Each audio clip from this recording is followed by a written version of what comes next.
The hum of conversation melted into the soft glow of light, illuminating the jewelry store in Portland, Maine.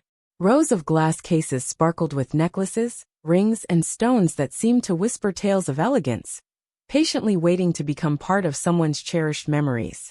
Ruth stepped through the entrance, her worn leather purse shifting slightly on her shoulder. Her silver curls peeked out beneath a neatly placed beret. In her late 70s, Ruth's steps carried the warmth of familiarity as her dark eyes roamed the glittering displays she had visited countless times. This store wasn't just another shop to Ruth. It was her son Eric's pride and joy. She felt a swell of maternal pride every time she entered, knowing Eric had built this place from the ground up into one of the most beloved spots in town. Today, Ruth had planned one of her cherished surprises, carrying lunch from Eric's favorite cafe. These little visits brought her joy, watching him thrive in the business he poured his soul into. But Eric wasn't here today. A polite clerk at the front informed her that he had stepped out for a meeting with a supplier. Ruth didn't mind, she had time to spare. She wandered the aisles, her fingers brushing lightly against the glass, comforted by the familiarity of it all. Her gaze lingered on a pair of diamond earrings that shimmered with a brilliance that drew her closer. They reminded her of something she once owned, a time before the years of sacrifice when she had to let them go. Nostalgia flooded her as she leaned in for a better look. A small slip. Her fingers brushed the edge of the stand, and one earring tipped over, landing on the floor with a soft clink. Ruth's heart skipped. She bent down cautiously, feeling a flush of embarrassment despite the absence of onlookers. As her hand reached for the fallen earring, the sharp, deliberate sound of heels echoed behind her. Ruth looked up to see a tall, stern-faced saleswoman towering over her. The woman's unfamiliarity struck Ruth immediately. Her gaze was icy, devoid of the warmth Ruth had come to associate with this place. Ruth offered an apologetic smile. "I'm so sorry, dear. I just wanted a closer look. This earring reminds me of a pair I once." But the woman cut her off sharply. Her glare was a blade, her tone colder than the jewelry cases. "What do you think you're doing?" she demanded, her arms crossed, her expression unreadable, yet full of judgment. Taken aback, Ruth straightened and held the earring delicately. "I accidentally knocked it over," she began, her voice steady but gentle. "I was just admiring it and—" "Admiring it?" the saleswoman interrupted, her words dripping with disdain. "You mean pocketing it, don't you?" The accusation struck like a thunderclap. Ruth's breath hitched as she stammered, "Pocketing it? That's absurd. I've never." But the woman's eyes roved over Ruth's modest coat and worn purse, her expression curling into something cruel. "People like you don't belong in stores like this," she sneered, her words quiet but laced with venom. Ruth's hands trembled as she held out the earring. "I think there's been some misunderstanding," she managed, her voice faltering. The saleswoman stepped closer, snatching the earring with a force that startled Ruth. "Save your excuses," she snapped, reaching for her phone. "I'm calling the police." The words froze Ruth in place. "The police? That's not necessary," she pleaded, panic creeping into her voice. "I didn't do anything wrong." Ignoring her, the saleswoman spoke coldly into the phone. "Yes, I need officers at Golden Grace Jewelers. We've caught someone trying to steal a diamond earring. She's still here, and I've detained her." "Detained?" Ruth whispered in disbelief, clutching her purse strap as if to anchor herself in the chaos. The store door swung open moments later. Heavy steps announced the arrival of 2 police officers, their crisp uniforms and unreadable expressions adding weight to the scene. The saleswoman launched into a dramatic recounting, pointing an accusatory finger. "This woman was caught red-handed trying to steal this earring. I had to stop her before she fled." Ruth's voice trembled as she tried to explain. "I wasn't trying to steal anything," she said, her words wavering. "It was an accident. Please, I'm the owner's mother." The officers exchanged a brief glance before one turned to Ruth, his gaze hard. "Ma'am, I'm going to need you to step forward." Ruth moved hesitantly, her knees weak. "Please, this is a mistake," she whispered. Before she could say more, one officer grabbed her arm, pulling her aside with unexpected force. Ruth stumbled, wincing as her hands were twisted behind her back. "What are you doing?" she cried, panic rising.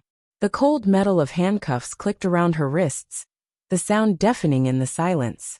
Tears blurred her vision as she looked around desperately for help. I didn't steal anything, she said, her voice cracking. You're making a mistake. One officer spoke in a flat tone. You can explain yourself down at the station. The words shattered her. Down at the station. Ruth had faced her share of life's challenges, but never had she been treated like this. The officers led her toward the door, their grip unyielding. Ruth's mind raced, each thought more desperate than the last. How had this safe haven turned into a nightmare? Stop! What the hell is going on here? The booming voice cut through the tension. All heads turned to see Eric standing in the doorway, his expression a storm of confusion and anger. His dark eyes burned with intensity as he stepped forward, the air around him almost crackling with restrained fury. Yet his focus shifted to his mother, softening slightly. Are you okay, Mom? His voice was quieter now, but his hands remained clenched into fists at his sides. Ruth nodded weakly, her voice trembling as she stammered, I didn't do anything, Eric. I just dropped an earring. Eric's jaw tightened as he turned to the saleswoman, his gaze cutting through her like ice.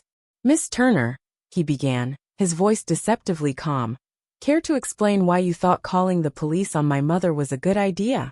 The woman faltered, her confidence visibly crumbling. Yes, sir. I didn't know she was your mother. She dropped the earring, and it looked like, well, I thought she was trying to. You thought? Eric's voice rose, sharp and unforgiving. You thought my mother, of all people, was a thief? What exactly gave you the right to assume that? I didn't mean, Miss Turner stammered, her words failing her as the tension in the room grew suffocating. You didn't mean. Eric let out a cold, humorless laugh. You insulted her. And by extension, you insulted me, this business, and everything it stands for. His hand swept toward Ruth, who sat trembling in her chair. Look at her. Does she look like a thief to you? The saleswoman opened her mouth to respond, but no words came. Eric shifted his attention to the officers standing nearby, the cuffs still fastened around his mother's frail wrists. Are you seriously just standing there? He demanded, his voice cutting through the silence. Do you even have any evidence that she was stealing? Or did you just take this woman's word for it? The officers exchanged uneasy glances before one stepped forward, fumbling to unlock the cuffs. As soon as Ruth's hands were free, Eric was by her side, gently rubbing her wrists. I'm so sorry, Mom, he said, his voice heavy with guilt. You shouldn't have had to go through that. Ruth shook her head, her voice barely audible. I don't understand how it got this far. Eric straightened, the fire in his eyes reigniting as he faced the room. This ends now, he declared, his tone resolute. His gaze landed on Miss Turner, freezing her in place. You're fired. Her face went pale. Sir, please, I didn't know. I don't care, Eric snapped, his voice like steel. Get out. Now. Her hands trembled as she hastily gathered her belongings, avoiding everyone's gaze as she hurried toward the door. Eric turned back to the officers, his expression unyielding. And you too, you owe my mother an apology. She's been humiliated enough for one day. The officers shifted uncomfortably before one cleared his throat. We were just following protocol based on the complaint, he mumbled. Protocol? Eric's voice dripped with incredulity. Your protocol is to slap handcuffs on an elderly woman, without so much as investigating the truth? That's what you call protecting and serving. The officers stood silently, their earlier confidence shattered. One finally muttered, We're sorry, ma'am. Ruth looked at them, her expression unreadable. She simply nodded, her strength quiet but palpable, before Eric guided her to a nearby chair. Sit down, Mom, he said softly, his hand resting on her shoulder. I'll take care of everything. As Ruth sank into the seat, Eric turned back to the officers. You can leave now. And rest assured, I'll be filing a formal complaint about how this was handled. The officers hesitated before retreating, their departure marked by a heavy silence. Eric knelt beside his mother, his voice gentle once more. Are you okay? Do you need anything? Ruth shook her head, her hand finding his.